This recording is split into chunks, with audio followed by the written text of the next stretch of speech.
Thank you for joining us for Conversations with the Commish. Today we're pleased to be joined with Felisha Legette-Jack, who is in her 7th season as the head coach of the University at Buffalo Bulls. Thanks for getting together with me. Oh, it's an honor, it's a privilege. Thank you so much, sir, for coming. Okay, Coach, here's the situation. Uh-oh. It's we're in the final minute of the conference championship game. You've got the ball, you're working it on offense. Shot goes up, clangs off the rim. You get the rebound with about 0.5 of a second, and your player is fouled. But the player who rebounded the ball, who's going to go to the line now to shoot a 1-and-1, is your worst free throw shooter. Mm-hmm. You get to the line, other team calls a timeout. Yes. Your team comes over. Yeah. What are you saying to the young lady going to the line? What are you saying to your team? Well, I say, when you make this free throw, it's going to take us into a tie, correct? And then when we tie the game, we're going to have the second opportunity to take another free throw. And when you make that next free throw, we're going to take the lead. I don't want anybody fouling, okay? I want somebody on the ball. Okay, when she makes the first one, takes us to a tie. The second one's going to take us to the lead. I just want us to know that we can't foul. Very good. Yeah. Very good. Yeah. What do you enjoy the most about being a coach? I love being around young people that evolves into young women in their tenure with me. They come in with their eyes so wide open.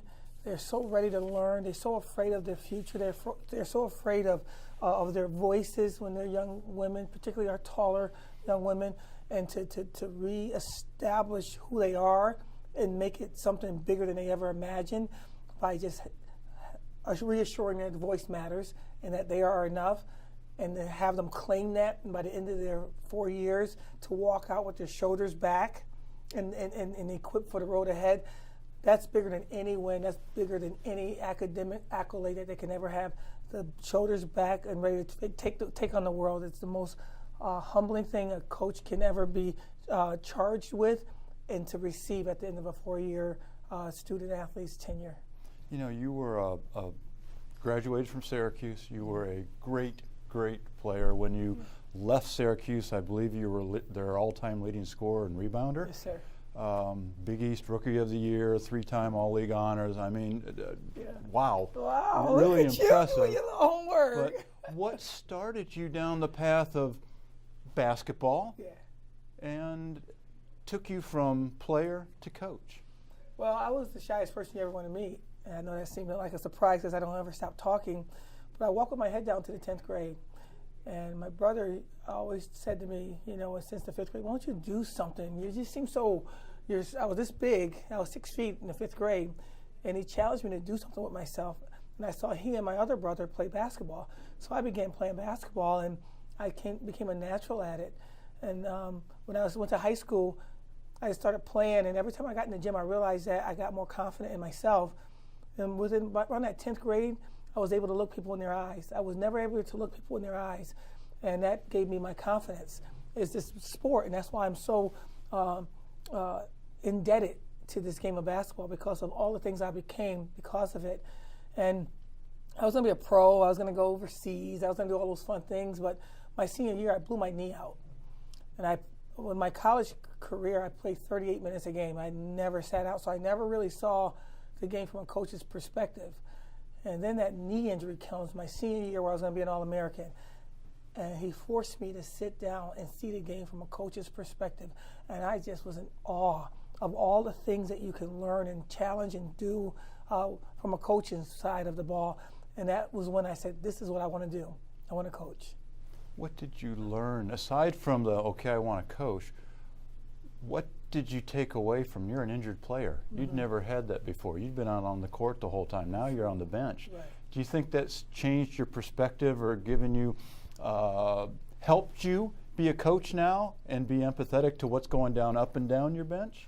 It absolutely does. When you're in the mix of it and you're playing, and then all of a sudden it's taken away. Something is taken away from you. Like these players come into on your team, and they're the stars of all their prospective high schools, and now all of a sudden I'm saying you are just not ready to to be a part of the starters or this top 8 right now.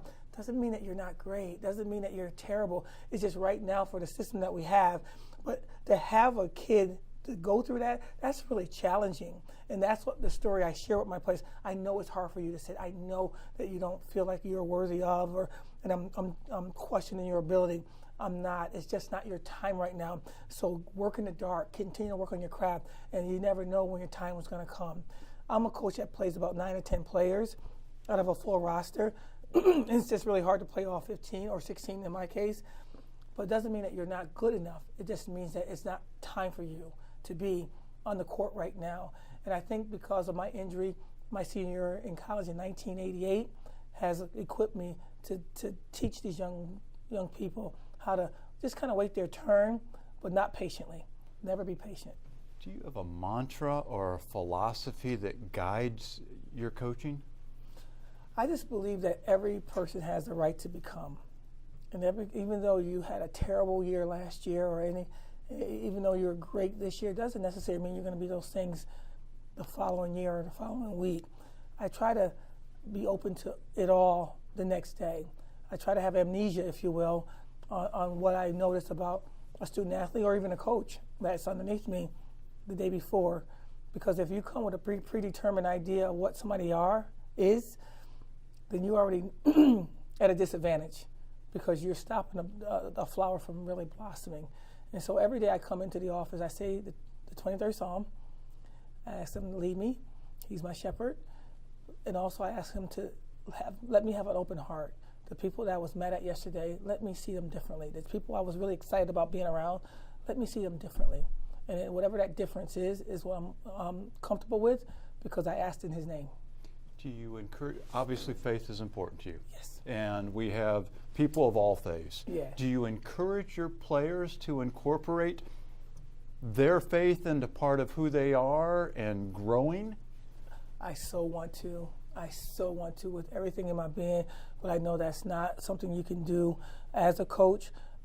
These kids are going through so much social media, so much things that says, you're not good enough. And if you do it this way, you can be even greater if you do it my way because look how good I am. And all they know is what that person says on social media. They don't really know that person's whole story. But I don't. I choose not to for 2 reasons. One, I'm not supposed to. And 2, I want them to find him the way they find him.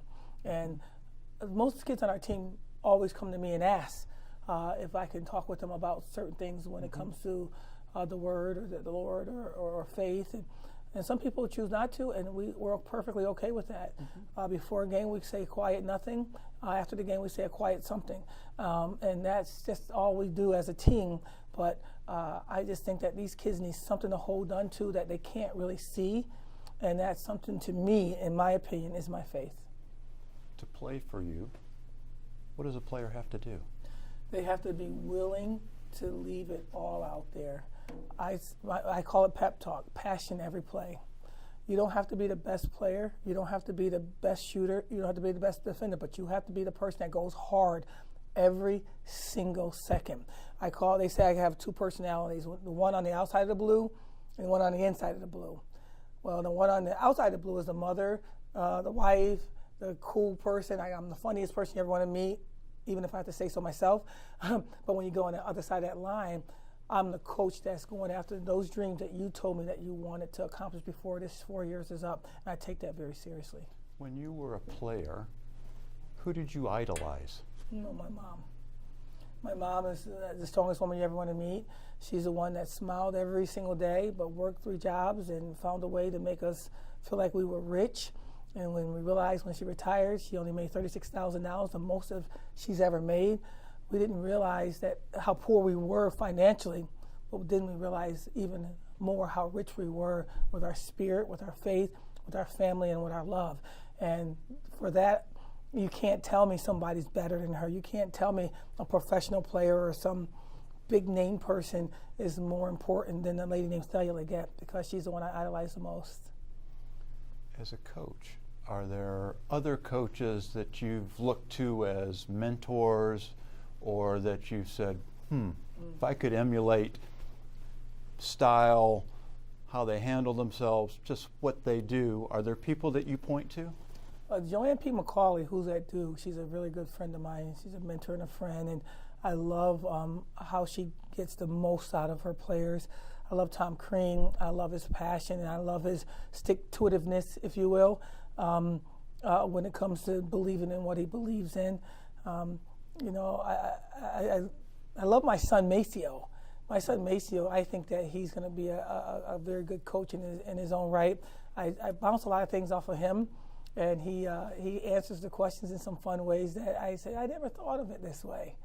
And I have my philosopher as my husband, who, you know, you do the pillow talk, you do the home talk, and he and I are so different. I'm like, ah! And he's so calm, he's so cool, and he comes from a different perspective, from a volleyball guy to a basketball coach, but it's so calm and different than I can imagine. Let's talk about Maceo. I believe he's a sophomore at GW, yes. George Washington, and a really good player. Yes.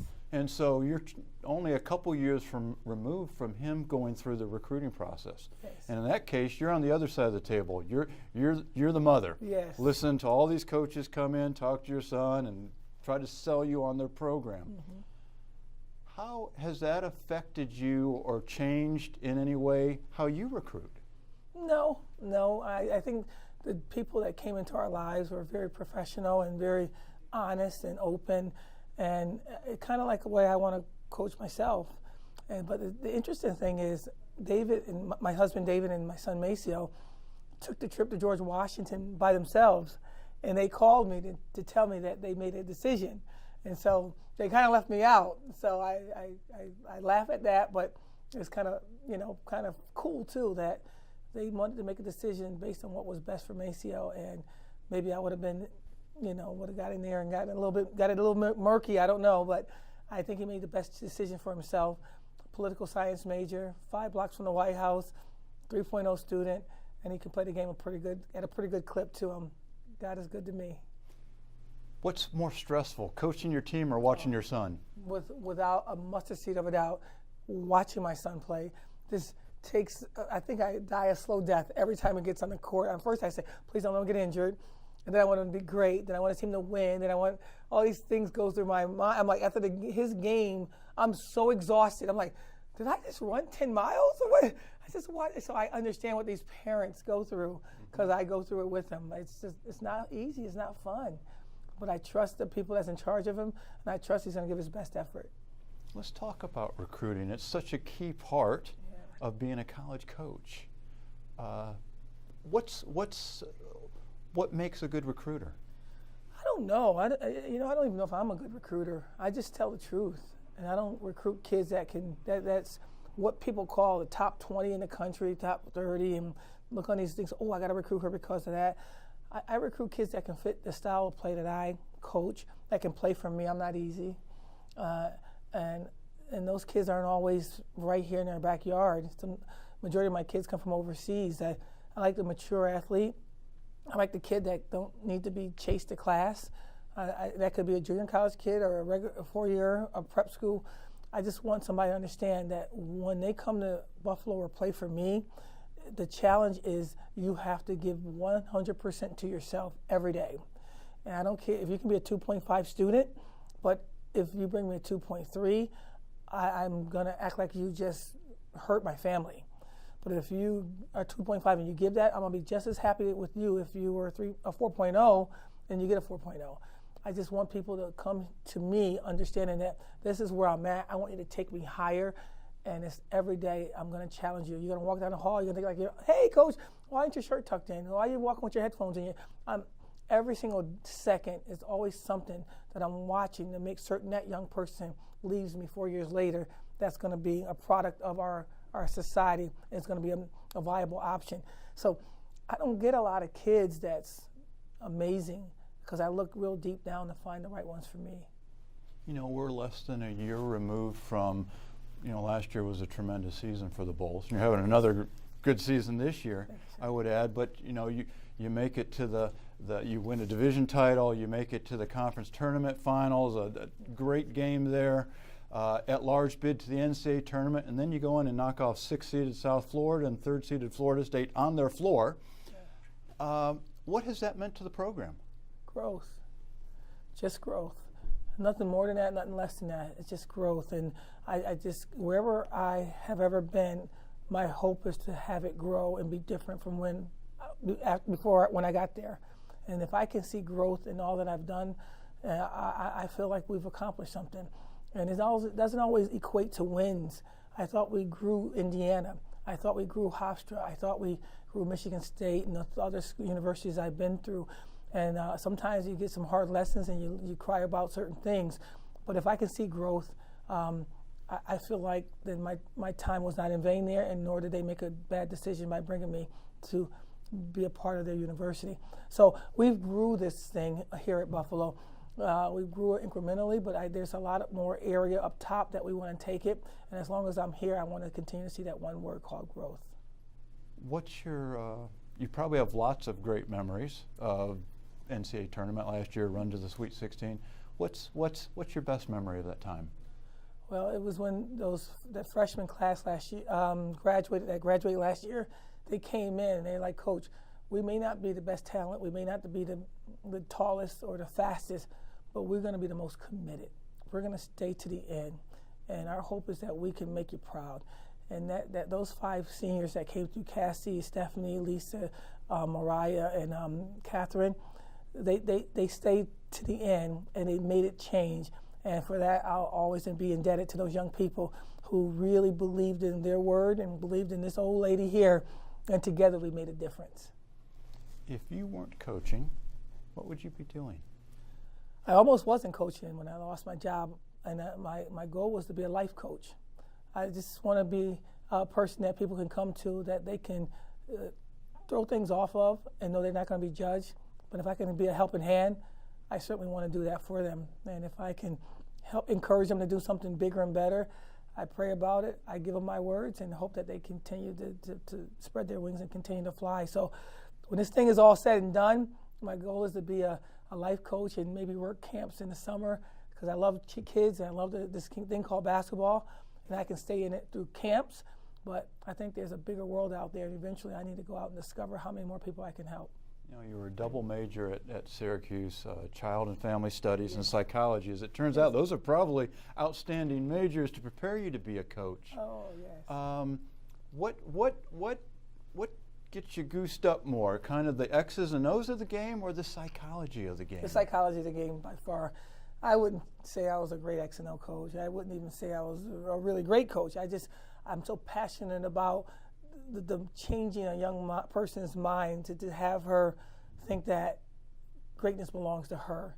You know, to see a Sierra Dillard come to us as broken as she was, thinking about getting out of the game of basketball, and I said, just come sit on my bench for a year, and you can just hang out with us, and if you don't want to play, you don't have to ever play, you can be on a scholarship. And to see her love the game again, and not just love the game again, but be a person that is one of the top 25 players in the country right now, it says a lot about what we are equipped to do if we just tell a kid, I believe in you, I see you, and you are enough.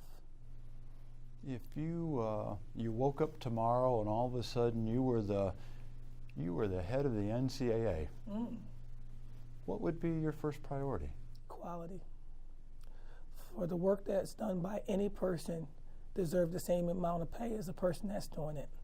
I wouldn't look at you as a man, I wouldn't look at you as a woman, I look at you as what is your change agent about, and how much did you make a difference, and you will be awarded for the work you've done, and not by the content or the color of your skin or the being a male or a female. Just because you were good enough, you did the job well enough, you did the same as that other person, and I'm going to pay you, I'm going to treat you the exact same. If we can get that word equality spread around in the NCAA a lot more, I think we're on our way. We're far away from where we need to be. I think that this world will be a better place.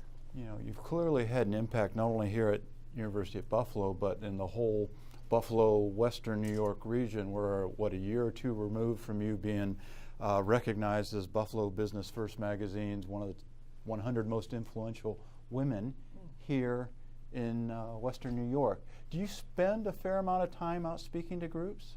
Not as much as I did at my previous job, but I'm open to it. I connected with Delaware North, a wonderful woman named Maureen Sweeney, who's the vice president of Delaware North, and she asked me to speak to her her people, and I don't really know the business side of it. And she said, I listen to you speak, and what you speak, it says the same thing into businesses as well. So we went out and spoke to her people, and I've been doing a few things with her, and I'm open to speaking to all that want, but I can't let anything get in the way of what we're doing with this basketball thing that we're doing as well. But I'm always open to it, but not as much as I have in the past. And I don't think not as much as I want to. I really like to be out there and spread the word that God is good, and you are enough, and we all are equal. All you got to do is keep your head down and tend to the sheep. Who's a memorable leader that you've worked with or interacted with, and why? Memorable leaders. Ncaa Brown comes to mind right away. She's endured a lot, and she walked with her shoulders back and continue to move forward. And my brother's a great leader. I think that he works for the government in Virginia. He's anybody that wants a small business in the state of Virginia, they had to go through him, and I love the way he handles his business, and God, he loves everyone no matter what. You fall short, you do wrong, he forgives you, and he wipes you up, and it's clean as snow. All you got to do is repent, and he forgives you, and you have another chance tomorrow if you're lucky to live. What wins championships, offense or defense? Defense. And Sierra Dillard would beg to differ, but I think defense. I always say this to my players. You're not coming to my house and just going to go up in my attic and hang out in my house. I'm going to take you where you need to be. And if I take you to where you need to be, I'll show you the parts of the homes I want you to see, or my home you want to see. But if you go further than you want, I'm going to stop you. And I think that's the same thing with basketball. We can't let people go in the bank, score baskets, and if you do that, you stop them. The score is 0, and we get lucky to score 2 points, we still win. So Sierra's like, you're boring, coach, you're boring. So I love defense. I love it. When I watch NBA, when I watch Ncaa men, women, the first thing my eyes go to is how are they defending, what are they defending, how are their angles, all that kind of fun stuff. So I'm a defensive-minded coach. How is that reflected in your practices? Well, we're getting better. It's work in progress. They understand that they can take open shots. So when you see the ball flying around offensively, I never say a word. But if one angle's wrong on defense and we stop them anyway, I would act like the world's ending. Like, are you crazy? You're giving up my baseline. And sometimes I'll say, what's wrong with me, But it does something to my whole body when you don't play the defense the way I think it should be played. So.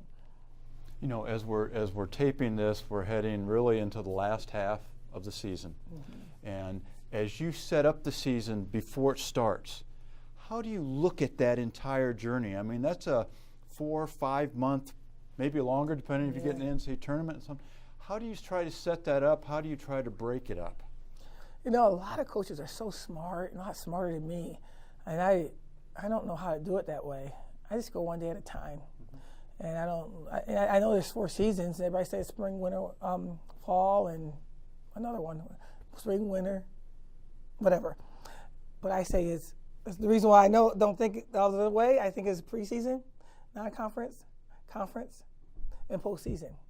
And I really don't like having just 3 seasons. I want that 4th season. And so that's the only thing I do. And there's a preseason, we work on certain things. Non-conference, we work on certain things.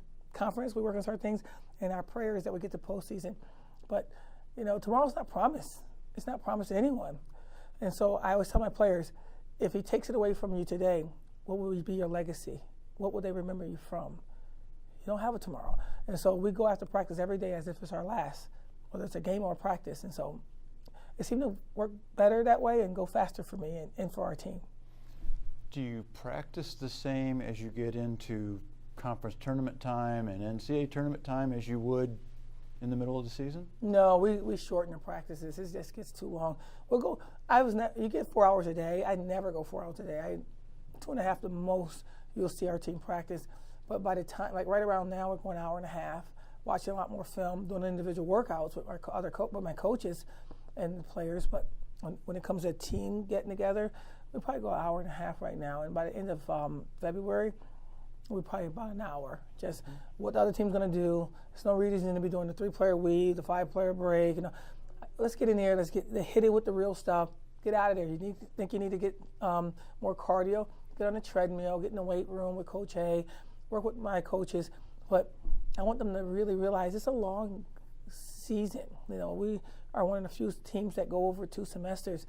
I want them to love this game and yearn for it.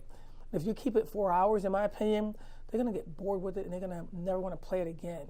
So our kids, I'm very fortunate that they seem to love it enough to want to go pro and want to keep playing, want to coach, because I think that we shorten it up for them, that they kind of missed it sometimes. If there was one NCAA rule you could change, what would it be? I don't know. It's not too many things are wrong.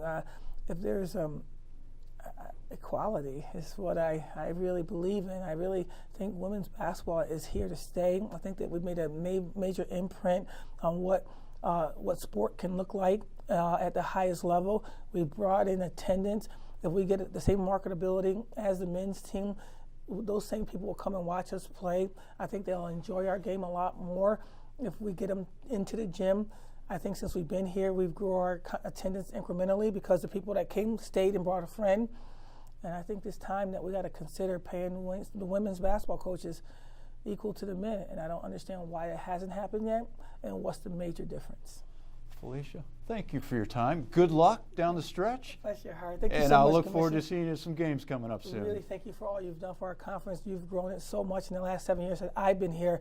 I'm certain it's been a long trajectory for you since you've been here, but it's an honor and a privilege to work for you, sir. It's a great team effort. Thank you so much. Thanks for joining us on Conversations with the Commish.